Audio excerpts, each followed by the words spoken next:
Khabib Nurmagomedov versus Edson Barboza took place at UFC 219 on New Year's Eve 2017, and in many ways it served as the coming out party for the now world famous and also retired Khabib. And whilst it is inarguably one of the most one-sided, dominant beatdowns you'll ever have the grace of viewing, it is not the kind of fight a young impressionable fighter should probably be watching if they're looking to learn a thing or two about Cagecraft.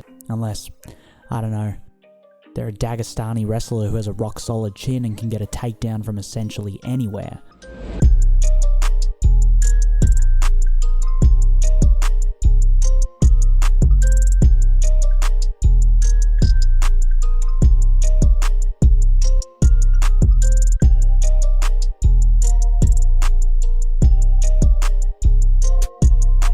Talked about Cagecraft previously, particularly in the Holly Holm Irina Aldana post-fight analysis. In that video, we discussed the value of cage cutting. Cage cutting is where we use lateral movement to cut off an opponent's trajectory and force an exchange. In that video, as a demonstration of poor defensive Cagecraft, we actually took a look at a few clips featuring Edson Barboza. Barboza is the face of poor Cagecraft. He's an incredible striker with arguably the best switch kick the UFC has ever seen, but the issue with his style is that he needs space to plant and fire. When Barboza is forced on the back foot, his natural inclination is to start circling so that he can find that space again. Now usually, if someone tries to cut you off whilst circling, you go to another strategy, you try to switch things up.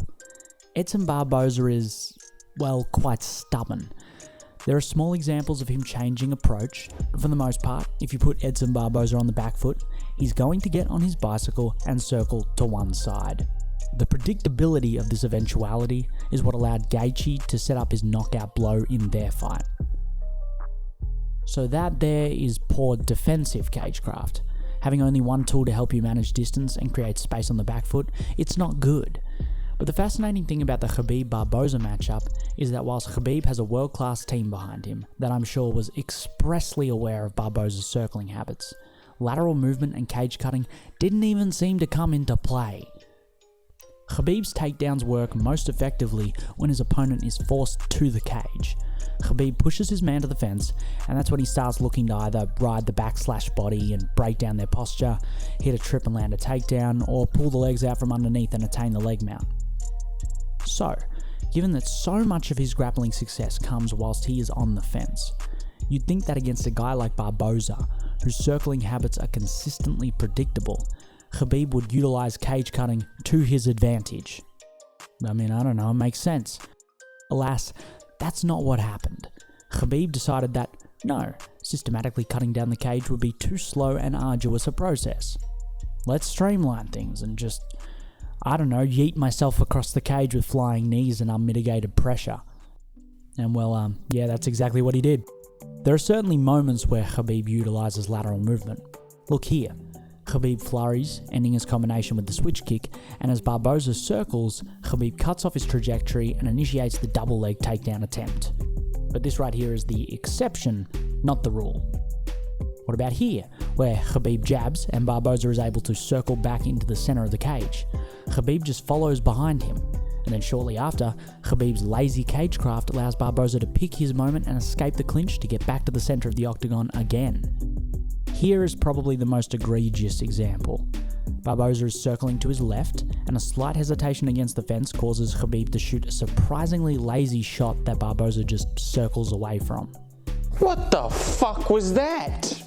I know that this is early in the fight, and Khabib is just trying to pressure Barboza to tire him, but damn, that shot sucked. And Barboza does a decent job mixing up the rhythm of his footwork to draw out and then avoid the shot, but he just keeps on circling afterwards and then gets pushed back on the other side of the cage when Khabib jogs after him. Just a few seconds later, it becomes evident that Khabib doesn't really care about his position in the cage.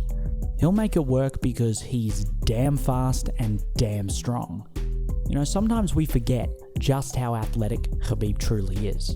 We forget the speed of that overhand right that knocked Conor McGregor down. We forget about the endless cardio displayed against Michael Johnson, Abel Trujillo and Dustin Poirier. But this shot here really encapsulates the value of his athletic talent. Barboza is nearly completely off the cage. He has space, but despite this, Khabib gets in on his legs and goes from being parallel with the cage to consolidating a good position in the clinch, square to the fence. And, that's what a lot of this fight is. As Dominic Cruz says during the fight, Khabib knows he can pressure past kicks. Barboza is dangerous out in the open. Khabib is aware that to nullify this, he has to close the distance. He does this best not by relying on savvy footwork and cagecraft, but by having faith in his incredible tenacity and wrestling technicality. He might fail the first takedown, but he knows that if he rushes in and breaks down the space quickly enough, he will get his second chance and his cardio will hold up better than his opponent's. Late in the third, the strategy continues to work. It's not pretty in any way, shape or form, but watch how Khabib plods forward with punches from both sides until he is close enough to confidently shoot his double leg. At this point, Barboza is square to the cage and has nowhere to move. Surely enough, a short while later, Khabib has Barboza down, albeit not on his butt. If you don't believe in Khabib's approach, see here. Barboza has stood with Khabib for a moment, even partially landed a significant spinning wheel kick, and yet it is Barboza who shoots on Khabib. Yes, you can break your opponent down with superior technical striking and positioning, or you can be Khabib and weaponize your pace and pressure. The purpose of this video isn't to shit talk Edson Barboza and Khabib Nurmagomedov. Edson is a world-class striker whose kicks are to be revered. Just ask Dan Hooker, a legitimate top 5 worldwide lightweight. And Khabib is, in my opinion, one of the scariest competitors the UFC has ever seen. He is a relentless monster. No, the purpose of this video is to demonstrate the versatility of fighting. It's easy to sit back and declare that fighting should only be done in one specific fashion. Yes, 9 times out of 10, lateral movement and cage cutting should and will be a significant part in an aggressive pressure striker's strategy. But that doesn't mean that it's the only valid strategy. If you're one of the best chain wrestlers in the UFC, with relentless cardio, a sensational chin, and you probably aren't going to one-shot your opponent, fuck it, run at them. It mightn't look good, but if you're getting 30-25 or 30-24 cards against a world-class opponent, then it's probably worth it. Thanks for watching, guys. Welcome to some of the new subscribers. I hope to have something out in the next 2 weeks or so.